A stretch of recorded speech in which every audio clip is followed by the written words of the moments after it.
Good evening and welcome to a quick match reaction after Cardiff City versus Millwall. You'll have to bear with me. I've been rough as a badger's backside for the last couple of days. Just waiting for Simon to join the live as well, and then we'll dig deep and dissect the 97 plus minutes, was it, I think, up at the Den. Looked about it, atmosphere didn't look great. Typical midweek game, I suppose, now in the Championship. Their stadium looked very similar to ours last week, midweek game against Watford.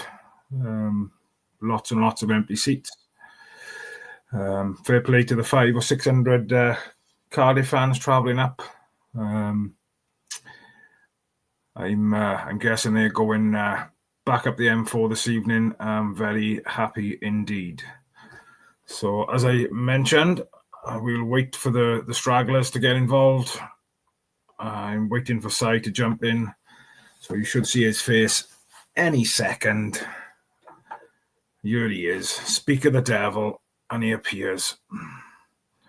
So you're going to have to put your face on that side, mate. You're the boss. You've got to be first. Yeah, mate.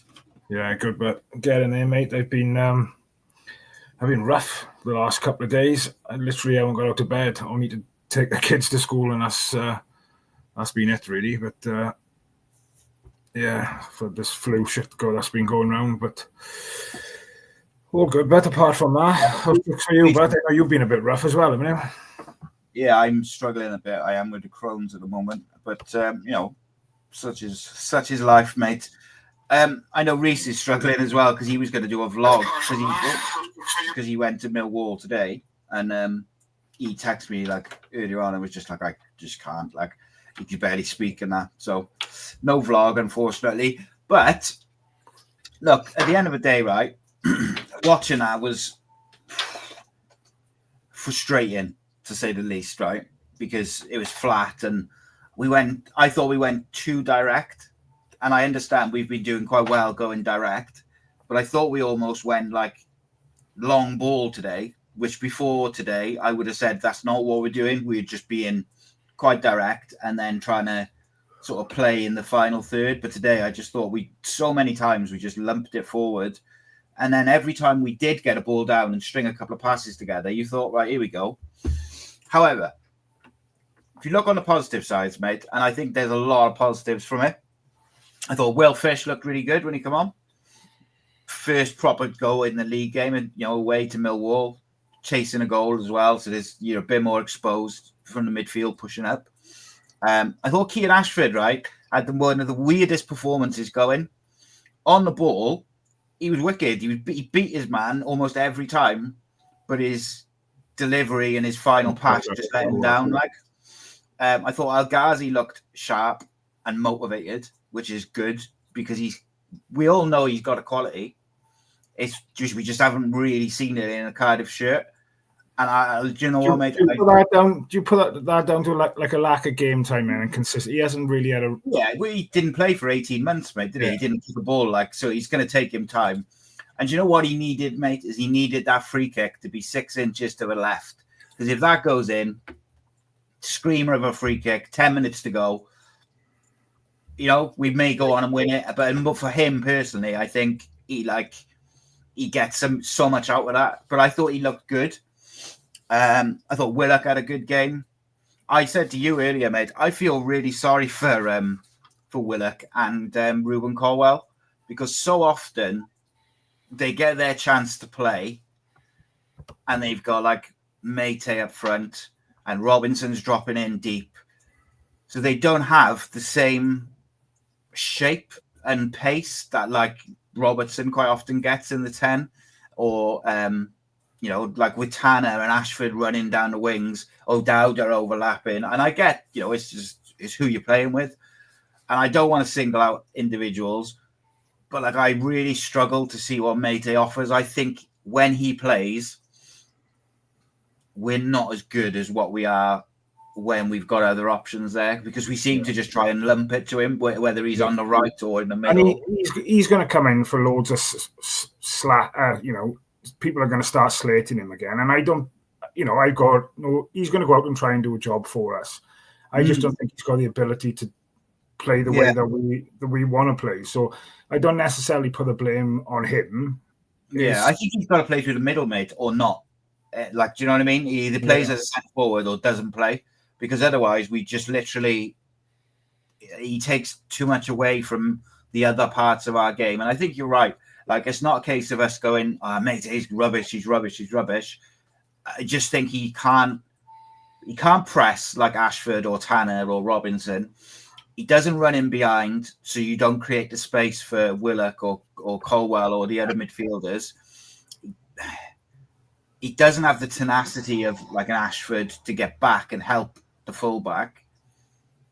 And like, that's problematic. And like, what I did like today was the attitude and mentality of a few who I have questioned and other people have questioned. Like Perry Ng, I've said a few times, has looked absolute gash since he come back, and he's been pretty poor before that. And I thought today he had a couple of really sloppy moments. But you know what he did? He battled like anything for every ball, and that goal comes from him winning the ball back on the outside box. Funny you should say that. I was watching the goal on repeat, and I think Perry Ng whips it in, doesn't he? And he was on the floor as the ball hits the back of the net, and you could see how quick he got up off the floor to go and celebrate with his. And I just, I thought that. Darcy, same mate, has been criticised for his attitude. And I thought he looked motivated today, like he had a point to prove. And I thought every time he got the ball, he looked like he was going to do something. And like I said, I thought Fish was good. So that's encouraging, because as I said yesterday on the show, we got options now, but we need him up to speed. Yeah. And in that first half, we made 5 changes and we didn't look at it. No. You've changed. I think it was always going to be difficult coming off such a big high on Saturday against the Jacks. And let's be honest, Millwall is always going to be a difficult game, whether you play them on a Saturday, Sunday, but going up there on a Tuesday night, cold, they're always going to be a bat inside. And, they're a big centre-half, Cooper. I thought he was decent. Good left peg on him. He found their right winger a couple of times, long balls. And, they were dangerous first half, and they just didn't allow us to play football. First half, I thought basics was so poor. Yes. Like first touches were poor, passing was poor. We just couldn't seem to get our foot on the ball for the majority of the game. That I'm saying that just sloppy, and I don't know whether that comes down to fatigue.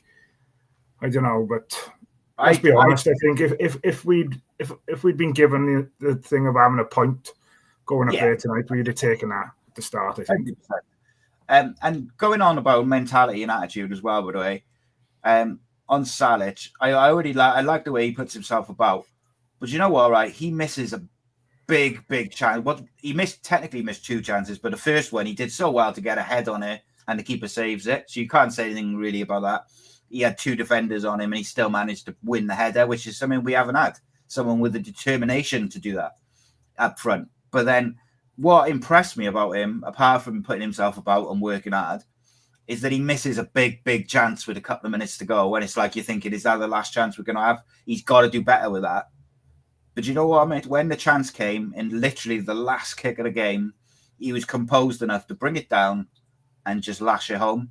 And that is, for a striker, like it takes such a load off your back to get that first goal. And I think with Kanga, that was part of the problem, is that he didn't get that early goal in the first couple of games. And then it just kind of dragged on and on and on. And, of course, his attitude and his work rate and all the other things that we've discussed previously. But I don't see that with SALECH. I see SALECH in the 2 little glimpses we've had of him. I love him already. He works hard. He puts himself about. He seems so strong, and that's all you want. Ultimately, mate, right? Here's a question for you, then. Does he start on Saturday? Yeah, I'd be tempted to give him an hour, mate. I thought Robinson looked a bit tired second half, so but I would even now though. Depending on how Alex Robinson is, I would play. I play Yusuf up front, with perhaps Robinson in behind him, depending on how Alex Robertson is. Maybe because obviously Alex Robinson can slot in and play that 10 role as well. Do you know what, right? At home against Derby, right? Derby is shite. And I really just think we should go Chambers, Robertson, Colwell as a 3. And then I would love O'Dowda, to be fair. Nothing that Bagan's done. But with Willock on the left, I just feel you need a fullback who's going to go up the line to the point where I would consider, because Willock was good tonight, so you don't really want to drop him. But if I'm saying I want that midfield 3 at home on Saturday to be Chambers, Robertson, and Colwell, if everyone's fit, I'd be tempted to put Tanner at left back because we're at home and Derby are poor. Because Rina Moto, Gutas, and Darland, or Fish if Darland's injured, we're fine as a 3. You've also got Chambers protecting him anyway. So you can afford to have like a really attacking left winger. And, you know, O'Dowda does it. So I'd be tempted to do that at home if O'Dowda's not going to be fit. And it's nothing that Joe Bagan's done. I've been so impressed with Joe Bagan again tonight. I thought he was excellent. But I want to see us be a bit more aggressive at home. But then, you know, as El Ghazi made a bit of a shout to get, you know, to start Saturday. Like again, I'd be surprised if he goes with Colwell again on Saturday, to be honest. Yeah, no, I agree with it. And I just think, like I said, I do feel a bit for him. But ultimately, Willock's taken his chance on the left. Yeah. Robertson hasn't put a foot right now. And as a unit, we look less fluid without Robertson. But then, mate, if you put Robertson in a 10 tonight and you just lump it up like we did, Robertson gets missed out and doesn't get on the ball. Like, Ruben worked hard off the ball, did his defensive work, but like, what can you do if the ball, you're just watching the ball go over your head all the time? Like, I really feel that's where I think Robertson makes such a difference, because he will get on the ball, get his head up and pass the football.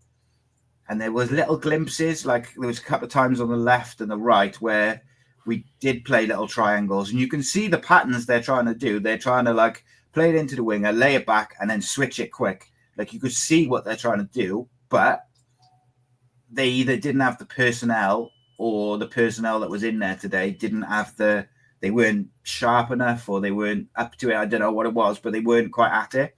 But I do think we deserved a point, mate. Millwall, when I got home from football, about 20 minutes into the game, and Millwall were 2-0 up, I thought we were going to struggle to score 2 goals, because Millwall are so good defensively. They don't score a lot, and you're thinking, fuck's sake, like, how are you going to get 2 against that, especially with a couple of players like Robertson's out or whatever? You know, we seem to be a bit hit and miss in front of goals sometimes. So I think they deserve a massive amount of credit. And like I said, if that free kick goes in, like, did you see how close the replay was? It was literally, you know, a couple of inches. The outside of the post. But yeah, that goal just before half time was massive. You know, if you was Alex Neil, you'd be, you know, he hasn't got any here, but you'd be absolutely fuming, I would be, because the Millwall player was lying on the floor looking at the play still going ahead, waiting for the referee to blow his whistle. Come on, you know, they've been around the game long enough to know that if the whistle hasn't gone, no matter how long you lie there looking at him, he's not going to blow it. Like, so yeah. I bet he was tamping, but no, fair play to Willock. He come inside and he perfect finish, wasn't it? And another option, mate, actually, I was just thinking on Saturday, is you could put Willock in a 10 and then put El Ghazi on the left. And I still think at home I would quite like to see Tanner fullback, but I understand why people wouldn't want it. I wouldn't be against it. It all depends on the knocks. Like, obviously Tanner had a knock, so that's why he was rested. O'Dowda had a knock. O'Dowda's got a hamstring, haven't he? So I don't think he'll be around for a couple of weeks. No. What was the other force change? I think there was 3 force changes. He's got a knock, haven't he? So that's the 3 rules. I just think that the 5 changes that were made, and I know obviously they've got to be made because there's a fast turnaround between games and things. It made us look so unsettled. It took us a long time to get into the game. Like I said, basics just weren't there. But that mentality now that Rhys have kind of drilled into them, never, like you said earlier about NG, that never say die attitude. I think we've got that back. I think we lost it for a long, long time. Yeah. That togetherness now and that fight right until the final whistle. Again, we've scored another late goal. And how many times have we seen that now, especially in Rhys's reign? We scored in late, and yeah, I think it's not nice to watch, really, is it? But yeah, I think I give the dog an heart attack. The pitch was terrible, mate, as well. And you saw that with the one where Ashford beats his man, tries to cross it, and the ball just bounces up as he's trying to cross it. But you know what? It'd be interesting, mate, because what I like about Rhys's management is he's quite flexible tactically. He's not afraid to change the formation, and he's not afraid to switch it up. But we press in a 4-2-2, 4-4-2, sorry, which is quite interesting because if your out of possession shape is 4-4-2, but your formation is 4-2-3-1, say, it's not much of a difference to play 4-4-2 because you do that out of possession anyway. And I just wonder if going at it, looking at it as a home game, and we all want to see us be a bit more aggressive and want to see what we saw against Swansea in the second half. You want that level of aggression. Does he go, right, do you know what? I'm going to put Chambers and Robertson as a 2 if they're both fit, or Siopis and Robertson if Chambers needs a rest. Goes with, Willock on the left, Ashford on the right, and says, SALECH, go play for an hour for me. Just run around. Because SALECH will put shift in and he'll just cause mayhem. And maybe Robinson gets a bit more space and pockets. It's a difficult one. I think Robinson, the scoring form that he's in, I don't think he can be dropped unless he has got that niggle. And obviously we know he's been managed because he has got that. Is it Achilles issue he's got, I think? Yeah, I think so. And you got to protect him. But let's be fair, it's nice now that Yusuf have come in and the manager's got that option that he can play him, because if Robinson weren't playing before, say for tonight, then we didn't look as if we were going to score a goal, if that makes sense. Yeah. But now that Yusuf have come on, that goal tonight would have given massive confidence. Like you said, he missed that earlier opportunity where he probably should have done better. But that he didn't allow that to knock his confidence. 2 minutes later, bang, balls in the back of the net, and that would have done his confidence so much, So yeah, much. mate, and that's what I was saying to you about his attitude, his ability to do you know what? It's gone. I can't do nothing about it. And even the same with Keane Ashford, mate. In possession, Keane Ashford was excellent today, and battling for the ball and all that. It was just his final ball. But what I liked is every time they gave him the ball, he still beat his man, and he didn't let it. The fact that he had put a couple of shocking balls in, or misplaced a couple of passes, at the last minute, he didn't let it bother him. So when he got a ball, he didn't just go, "Oh, I'm going to just play the safe ball and just pass it back." He still beat his man, and yes, he fucked up across. Okay, he's young, mate, and that's going to happen, and it's a shit pitch. Don't mind that at all, mate, because I like the attitude of I'm still going to get the ball, I'm still going to go at my man, I'm still going to take a risk, and I think that's what we need. Is we need players in the final third who are going to take a risk, and that's been my criticism of Ruben. Not so much today because it kind of bypassed, just the ball was over his head all the time, but he needs to be a bit more greedy and a bit more risky when he's in and around the box or he's one-on-one with a defender, instead of instead of trying to play that final pass or whatever it may be. He needs to beat his man and get a shot off, or play the through ball and be a bit more ruthless with how he goes about that final bit. But like I said, I do feel a bit sorry for him and Willock, mate, because they just always seem to not play with Tanner and Ashford, and I don't know. It must be frustrating for him, because I'm sure, they want to play with that pace in front of them, because they've got something to aim at, but also it creates space for them. Like Martin says, Siopis was shocking. I think Siopis is a player who needs to play every week. He seems to get a bit of a momentum, and I think coming in and out of the team, I don't think it helps him, which is part of football. It's tough, isn't it? But I do think that's one of the reasons he struggled. The other reason I think he struggled is Millwall had that, the one lad, I think it was the second one who went off like with a knee injury, which shows you how bad the pitch was. McKenna, was it? I can't remember his name. I'll have a look. Was that the one who came off the bench? I'm not sure. No, the one I think he went off with a stretcher. Yeah, it might be McKenna. I'll have a look. McKenna. Apparently, you've only just come. The one that set up the second goal. Youngster. Yeah, he was superb, mate. So skillful, and just what I was saying about Ashford and what I want to see from McNamara. How was it? What I want to see from Colwell is be really aggressive, risk taker, and it's just like, if you give me the ball and I'm one-on-one with this defender, I'm going to beat him, and I'm either going to get a shot off or I'm going to set someone up. So teams then naturally, they have to decide, are we going to leave him one-on-one with the fullback or with the defender, or are we going to double up on him? Bangor Williams, that was the one I was thinking of. Yeah, I thought he was quality. Fair play. I thought Millwall, in patches, they looked like they might be decent in a few months, like under Alex Neil. They played some nice stuff in different parts. But at other parts, they looked awful in possession. Yeah. Like, they looked really bad, and you could see why they don't score many. Still managed to score 2 against us.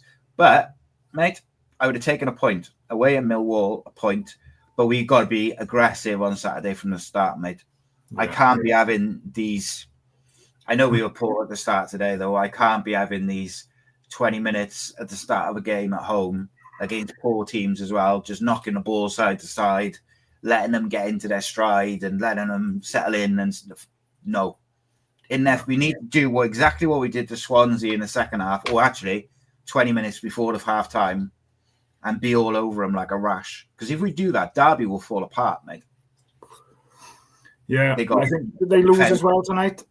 I think so. They got no defenders, mate. They're all bloody... they're all out.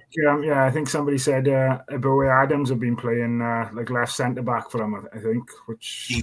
Mate, can you imagine like some of the pace that we've got? Like if you could isolate Ebo Adams, like 1-on-1 with El Ghazi or 1-on-1 with Ashford, Tanner, they would take him apart like with the greatest respect, because I actually think Ebo Adams is a really good championship like defensive midfielder. I think we missed a bit of a trick with him.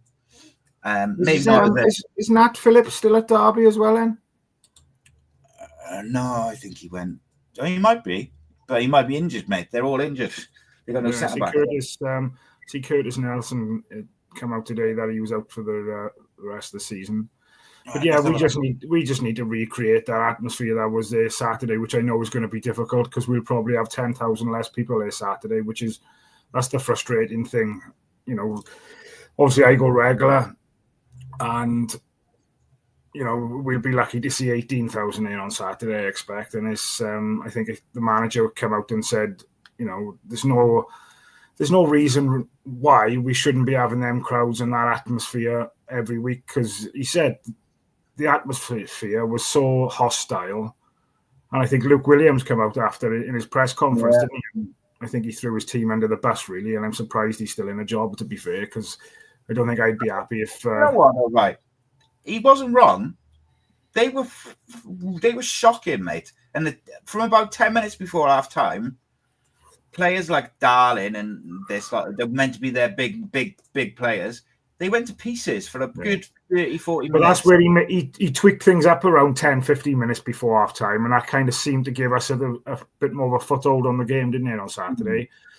Mm-hmm. And I was disappointed we didn't score before half-time Saturday, but we come out at the start obviously we haven't got to say no more. It was what it was. And, it was awesome. Always happy to talk about the quality of Harry Darling. One of the most overrated championship defenders in the whole league. He is absolute dire.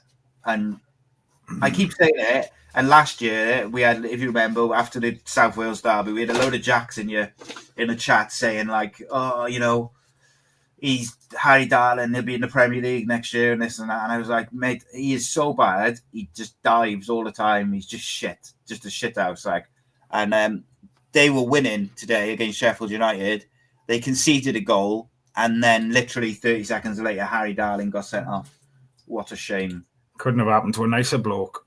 Nah, mate, he's a fucking arsehole. It was a terrible challenge, apparently, as well.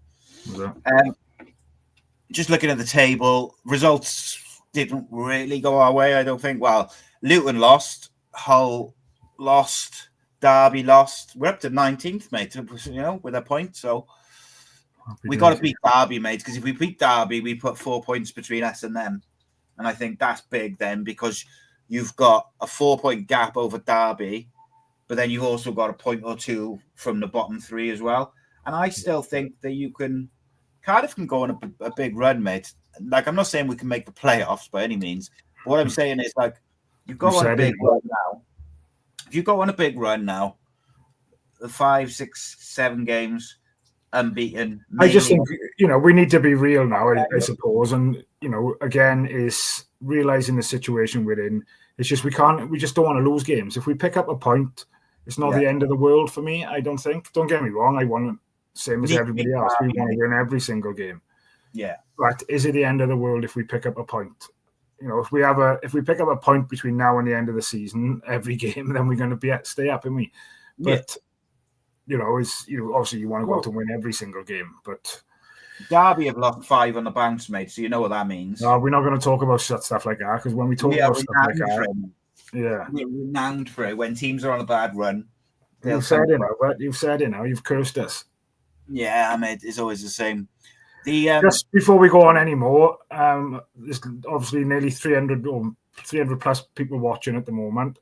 You can see across the bottom of the screen, guys, if you do want to become a member of Cardiff City World, all the information has been scrolling across the live video.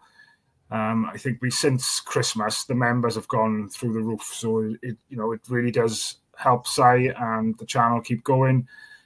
So the more members we can have, the better. I think Si is in the still negotiating and dotting the I's and crossing the T's to announce the first live show at 25. But you?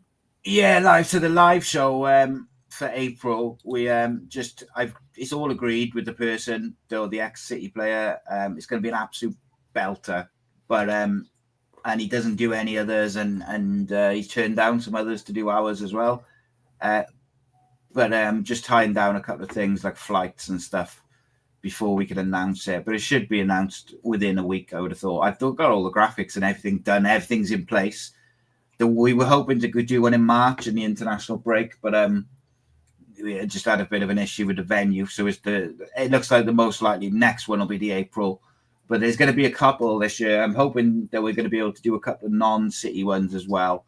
But, we'll see how it goes. So, obviously, if you're a member, you get 24 hours early access to the tickets, which is crucial, because there's only about 100, 150 tickets. 150 in a month will be. And the Bellamy one had gone within pretty much 24 hours, wasn't it, really? Yeah. And I think this one for April will go well, because he's someone who doesn't and hasn't done a great deal of media and stuff like that. He's a bit of a cult hero in his time here as well. So I'm looking forward to that. And there's loads, and obviously like tomorrow morning now, got a Rumour Mill podcast, which is only for members as well. We have the member show on the Monday, and we're always looking at different ways to add to that. So we got a retro watch along coming.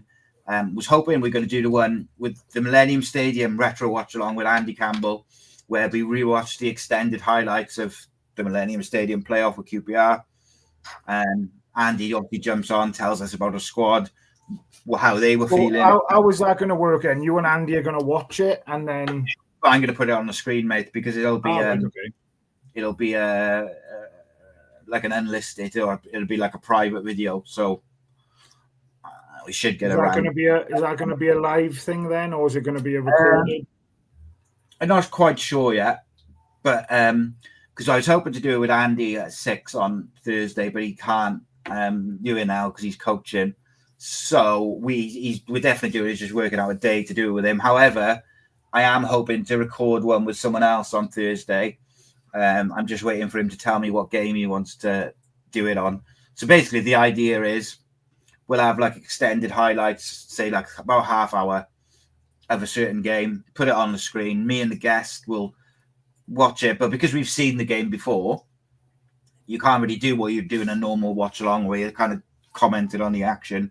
Yeah. So the idea is you talk about what was going on in the dressing room, you know, what were the personalities like, some behind the scenes sort of stuff. Also talk about a culture at the time as well, and clothes, music, whatever it may be. But I just thought it was something cool and something different, because my thing is, mate, is the members are what enable us to do content 7 days a week and, you know, do lots of other things that we got planned. So I want to make sure that they're not only getting the access to the tickets, which I think is wicked, like, because ultimately those tickets are going to be like gold dust the more members that join, which is why I want to make sure that if members want to go, they can get the first opportunity to get those tickets. So yeah, well ensues another member. That's what we like to see. So yeah, you can join through the channel on Cardiff City World, or you can join at patreon.com/AcePodcastNation. You get exactly the same content, whichever way you join. And yeah, I got some bits and pieces for the rumor mill tomorrow, so I'm looking forward to that. Hopefully I won't feel like I did this morning. I had a meeting this morning, which is that's another thing we got coming. I got 3 exciting announcements to make in the next couple of weeks regarding like the channel and different things, but I can't talk about any of them in any detail. And like, because I don't want to jinx them, I'm pretty sure I haven't even told you. I think I told you about one, didn't I? Because I needed to know something relating to you. But yeah, it's just one of them things, mate. But back on the football anyway. Ultimately, mate, I have been quite steady in what I've said all season, that I really felt like there was always going to be 3 teams who are worse than us. So I wasn't like panicking about relegation, but I also understand the championship. Like, I was looking at that game today and I was like, 10 minutes to go, and you're thinking, fucking hell, this is just the most championship thing ever, innit? You go and smash your biggest rivals off the park in your best performance of the season, and then 3 days later you put in a real subpar performance and lose to a team you could probably beat. And it's that's exactly what the championship is, mate. It's just, you can get beaten by anybody at any time if you're not at it. And that's what makes it the best league in the world, really. Do you know what I mean? You can go to a game on a Saturday and nothing's guaranteed. You know, I know it's not guaranteed in any game, really, but you know, like Premier League, you can pretty much. The Premier League, I think, for the first time this year, I think is genuinely exciting, because the quality from top to bottom now is closer than it's ever been. Nottingham Forest. Wow. I mean, like, you've got Forest, Fulham, Bournemouth. They're going to teams, the big teams, and beating them. Not just doing a smash and grab like Stoke used to do. They're going and playing them and outplaying them in football. And I'm not saying that the quality of the league generally is as good as it was a year ago, but I think the gap between bottom and top is as close as it's ever been. So in defense of the Premier League, which I wouldn't normally do, because I'm all about the championship, mate. I love it.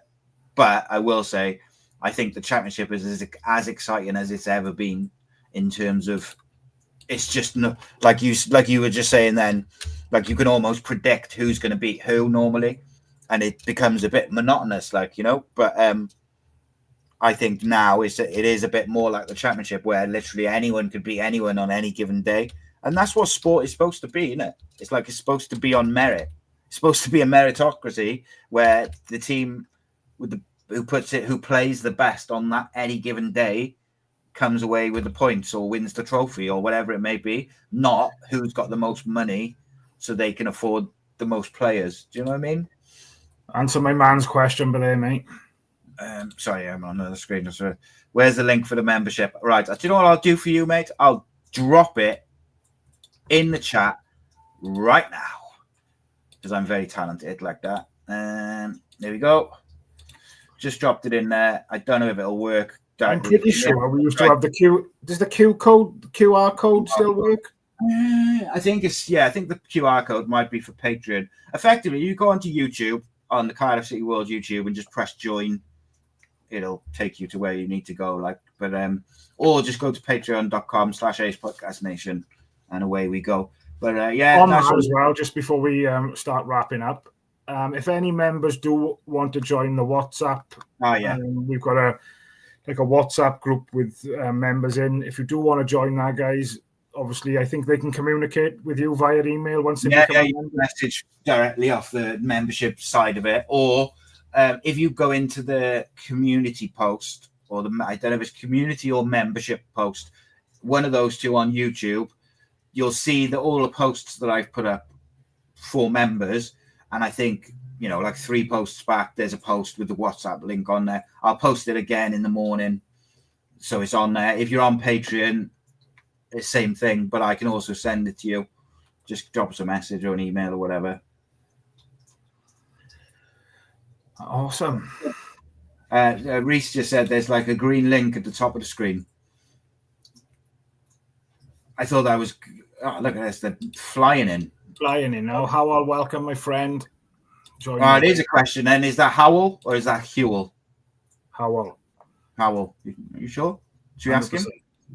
Get him on now. Howell, if I'm wrong, enlighten us. But, it's a weird one, right? Cardiff weren't great tonight, but I don't think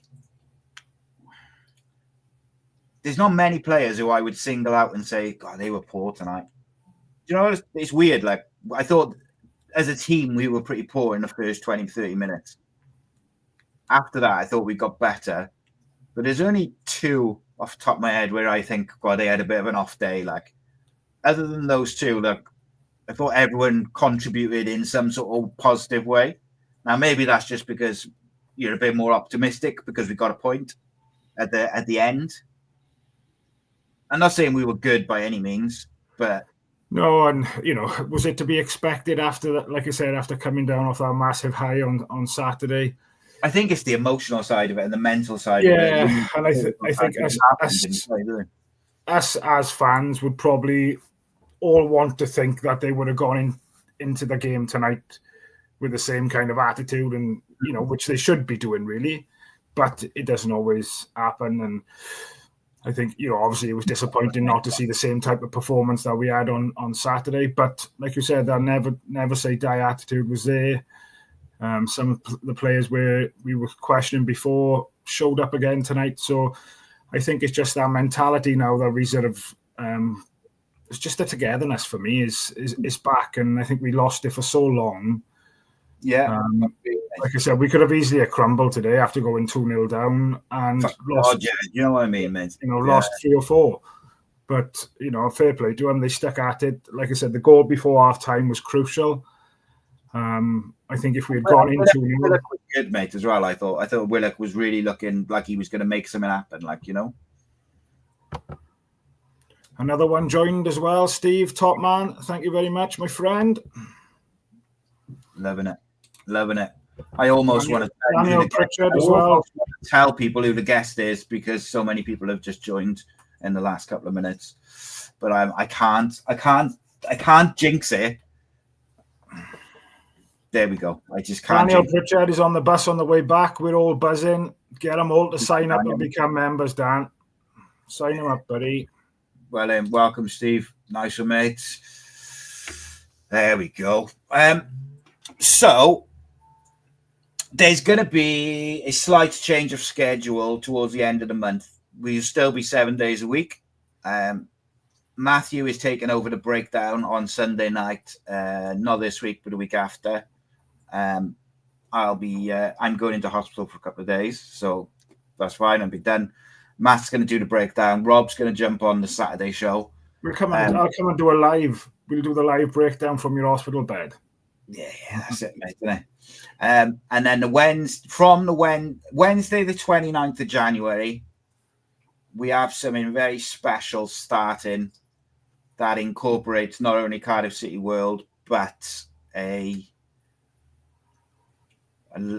local radio station. I probably shouldn't even say that, but there we go. But it's going to be a very interactive show for Cardiff City fans. We're going to be talking, it's going to be a 2-hour show. First hour is purely Cardiff City. The second hour will be open to Welsh football, Welsh Premier League, Wrexham, Merthyr, Newport, Welsh national team, all the teams in the Welsh Premier League. Basically, everybody in Wales except not it's just like it's just going to be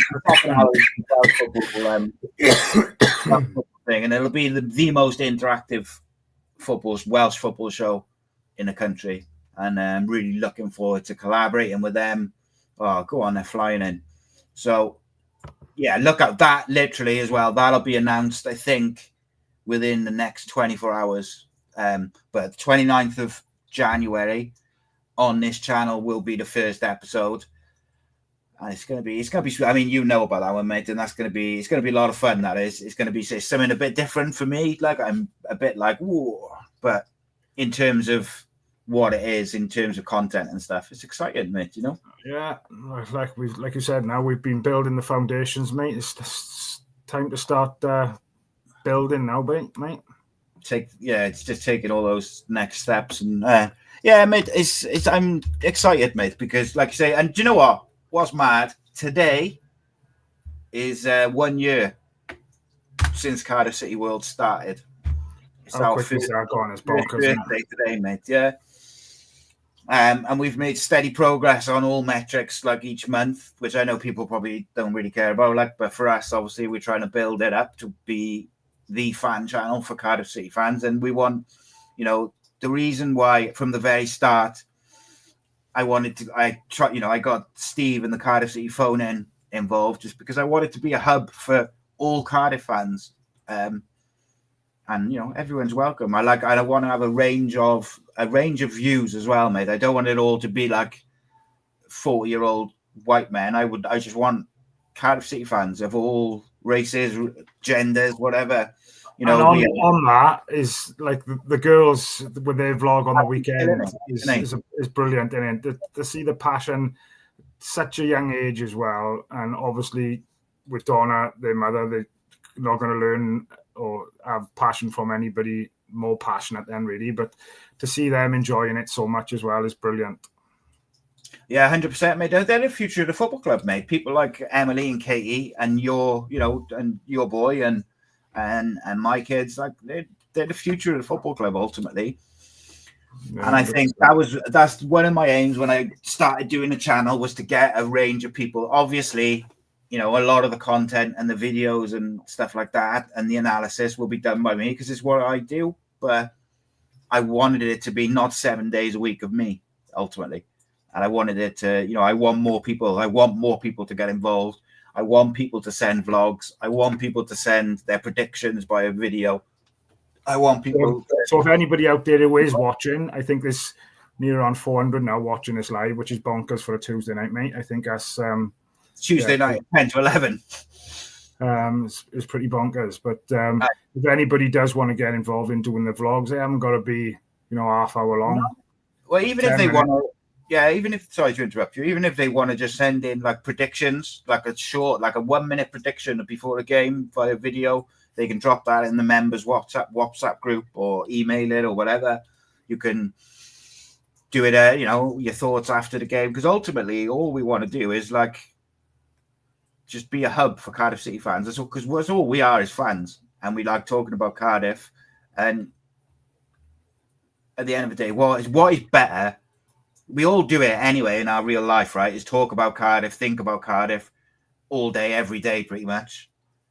So what's better than having a channel that's dedicated to it 7 days a week by fans, for fans? So you haven't got someone who's not a fan telling you about what you should do and what you should think and who's this and who's that, but they don't watch games and they don't go to games and they don't really like Cardiff. Do you know what I mean? It's like, you don't get that. I don't know. It's authentic, mate, isn't it, at the end of the day?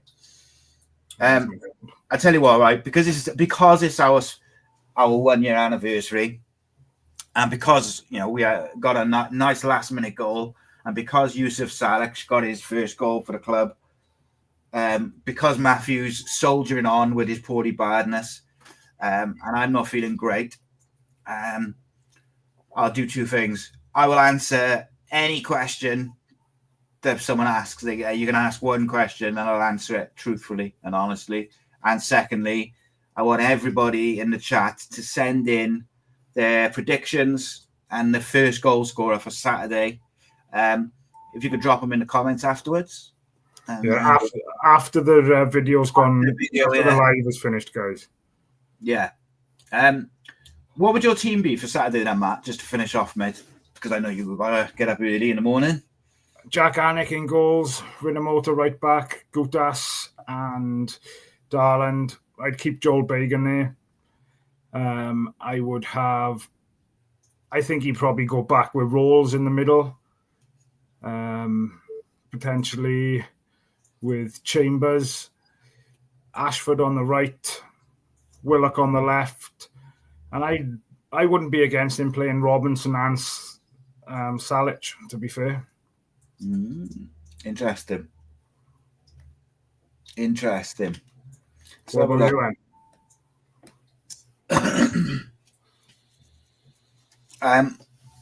If we assume we're keeping the same shape, I'd go Bagan, back four as it is. I think Darland's got a knock on it. I heard he had a bit of a knock going into the game and then he came off, which I thought was a strange one.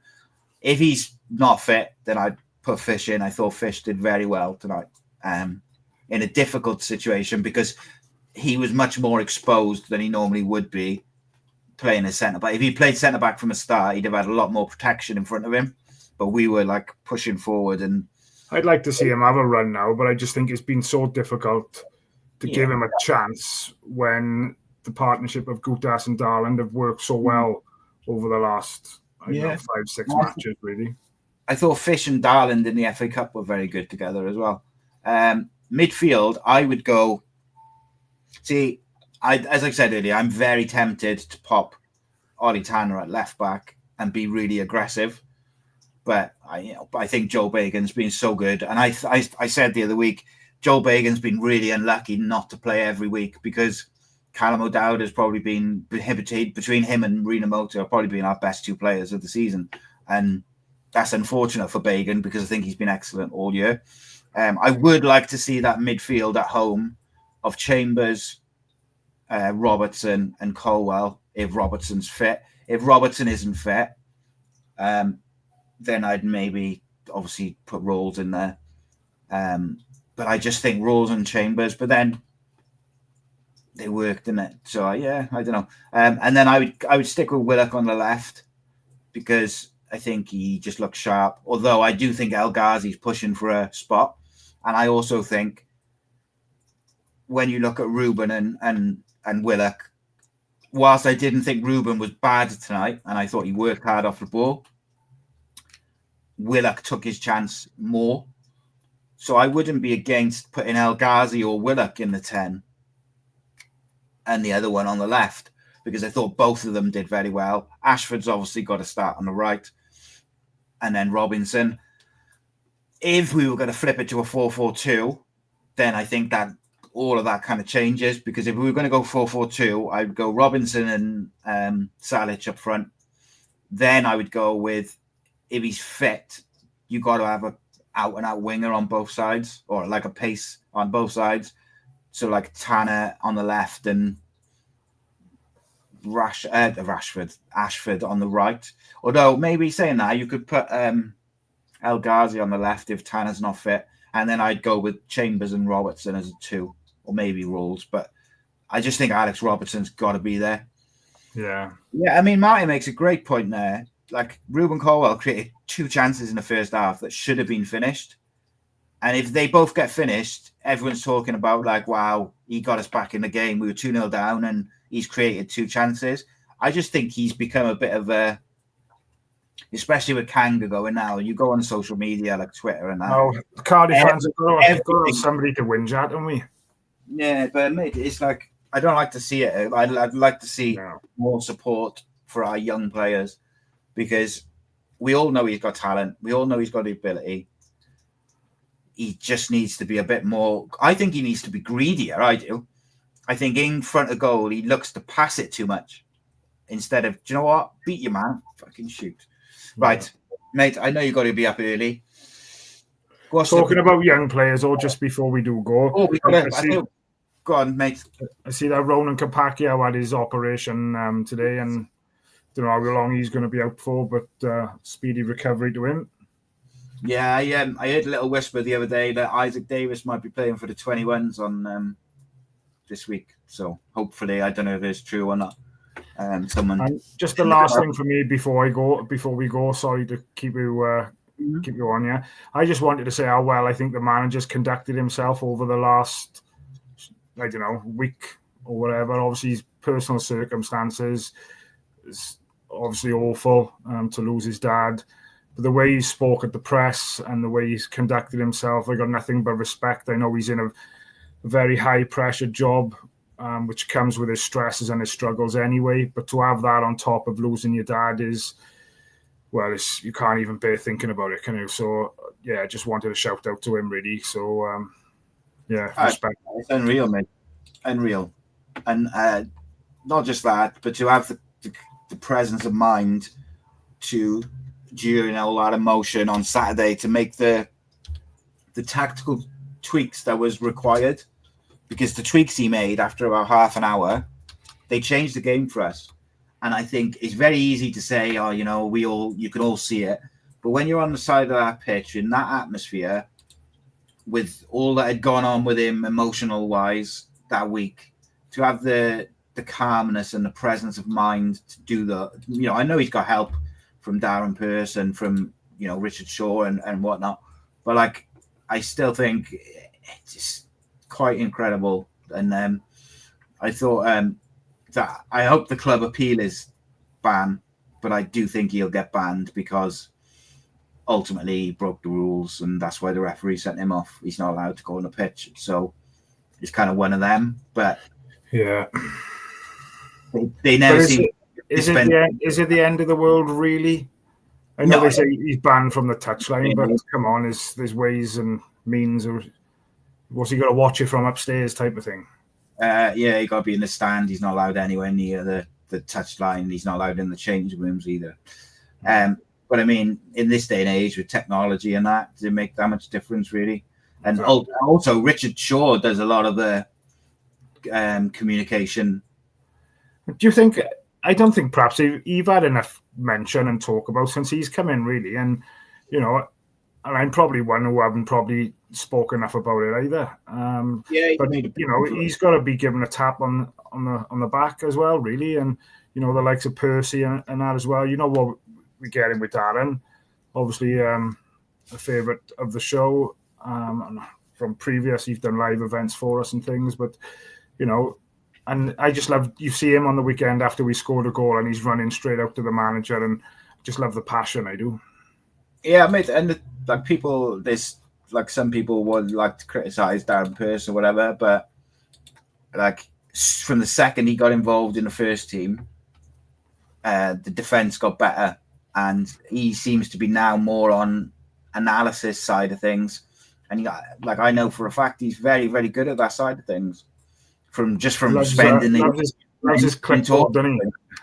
Yeah, he's always on the tablet and he's got the earpiece and all that. But I know that he's very tactically astute, mate. And I think with a new manager and a new kind of setup, it takes time to get to know the players, takes time to find out who can do what. And, look, Chambers can go into midfield and this and that. But it also, the backroom staff, you've got Omar Rhys is obviously the boss. You've got Darren Pearce, you've got Richard Shaw, you've got Tom Ramassalt, and maybe they needed a bit of time to slot into their sort of roles within their roles, if that makes sense. Like, where can you do the best job for the team? But people don't want to hear it. People don't want to hear patience and logical or level-headed thinking. They want opinions and emotion and we're shit.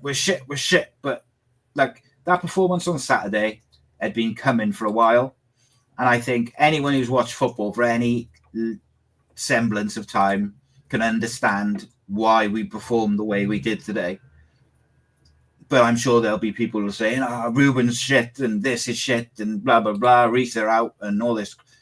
But at the end of the day, everybody's entitled to their opinion. And if we didn't have difference of opinions, mate, we wouldn't have podcasts like this. The podcast would be quite boring. And of course, if everyone agrees. And then, make me, all of us lot don't agree on everything in terms of what we think or who should play and whatnot. Like, I know, like, for instance, Rhys doesn't think that Ruben should be getting in the team, whereas I would like to see Ruben be in the team with Robertson and with Tanner at the same time, because I think that's our best way to create goals and score. But it's opinions, mate. It's what makes the world go round, as they say.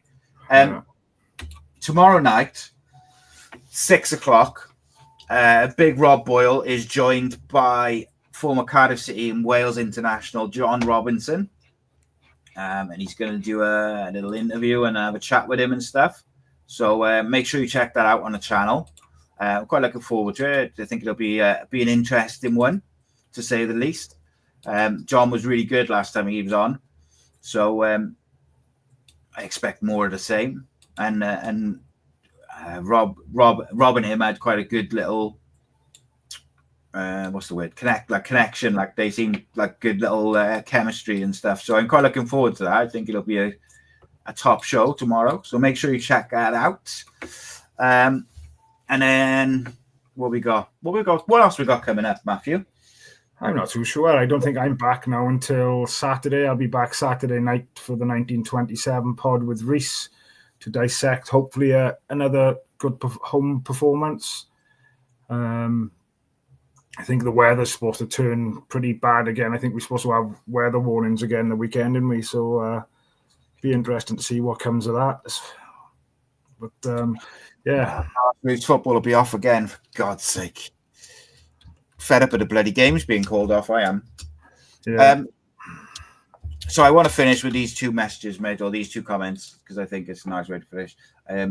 Jamie says, "Payday, I'm a member. Been a tough month, but so happy I found this channel, mate. We're happy you found this channel, and like, for you and for anyone else, we understand, like, times are hard. Like, understand that if you can become a member, then wicked. We really appreciate it. It helps keep the channel going and all the rest of it. But if you can't, you can't. It's not offended by it, not anything like that. Just appreciate the support. Make sure you subscribe to that for free, and away we go." We ask you to share the love, share the post, share the videos or whatever. Exactly that. Yeah, share the videos. Phil says, "It all takes time. Rome wasn't built in a day. Everybody needs a fair crack of the whip, and then we can decide if they're any good or not." 100%, mate. I'm sure if SALECH hadn't scored at the end there, certain people would have been criticising him for missing that chance just before he scores and saying, "Oh, we got another Kanga and this and that." And it's like, how about give him the credit? Yeah, I don't think we have already, though. Just seeing, how passionate and his work rate off the ball when he's flying into challenges and things. So I'm excited really to see what he's gonna bring to us, really. And like I said, with him scoring that goal tonight, I think his confidence would have gone through the roof. And I wouldn't be surprised if he gets the nod Saturday, but if I'm completely honest. I think the only thing which is probably holding it back is the Swedish league is in off season at the moment. So I don't know if he's got 90 minutes in him. But then equally, if he can do half hour, he can probably do. Can he do an hour and then you get someone else on then? I'm not sure, mate. But he certainly haven't done his chances of starting any harm whatsoever. No. And ultimately, there's a few, mate, who came on and probably helped their chances. As I said earlier, being quite critical of Perry NG. I thought his mentality, his motivation, his attitude, everything today was better. He still looked a bit rusty, but he's effectively, he's the reason that goal happens. Will Fish, Willock took their chances, mate, and all in with a shout of certainly will be considered, you'd imagine, for starting positions come the weekend because of that. And that's all you can ask for, is that the squad is ready to play. And I think you saw today in the first half what happens when the squad isn't quite up to speed. Yeah. Because I don't think they were in the first half. But if we can get them all up to speed, we've got quite a decent squad to pick from. So that's all you want, isn't it? Yeah, 100%, mate. Right, take us home, mate. Take us home. I thought he was announcing 2 things. Did everyone announce them yet? Oh, piss off. I can't announce it. No. I feel like I keep got it. Keep it. No, I've got a few announcements coming and a few things coming. Again, thank you to all the guys who joined during the show. Thank you to all the guys who are already members. Can't tell you how much it makes a difference. Look out for that announcement. I think the one announcement, I'm not making it, so it'll come from someone else and then I'll share it. But I would imagine it'll be in the next day or so. The live event could be any day now. I've literally just got to do what I got to do, make one phone call tomorrow, and then we'll see. And then the other one that's a bit like, that's come out of a bit of left field, I've got to be honest. So I'm less convinced that's going to come off. But if it does, well, that's all I'll say. Anyway, enough of that. The late one. I'm well done to me and you, mate, for doing an hour, because both of us are feeling like rubbish. I want to read that now. Sorry, mate. Just as I'm about to wrap up. Hassan says that I'm from Jordan. I've been monitoring SALECH since he was been playing in Sweden. He's a box striker, just like Haaland. Stick it up there and he will slot it home. Yeah, that's exactly what I said in my video the other day, mate, wasn't it? He looks like someone who's going to play between the posts, put himself about a bit. But if you put it in the box, he'll tuck away those chances. And what did he do today? We put it in the box. He's had a header, which is saved by the keeper. He mistimed the other header and it's gone wide. Didn't let it bother him. And he gets an equaliser in only his second game for Cardiff City. Getting a draw with the last kick of the game. Hassan, make sure you subscribe. If you can't, join as a member. But yeah, keep tuned into the videos, and hopefully we can update you with many more of his good performances and hopefully goals. Yeah, he's scored 15 goals now between now and the end of the season. He's become a legend. Cardiff City with a late run for the playoffs. Keep the faith, my friends. Have a good evening. It's a late one, so sleep well. Take care. No start. Rumour mill tomorrow morning, 10 o'clock for the members.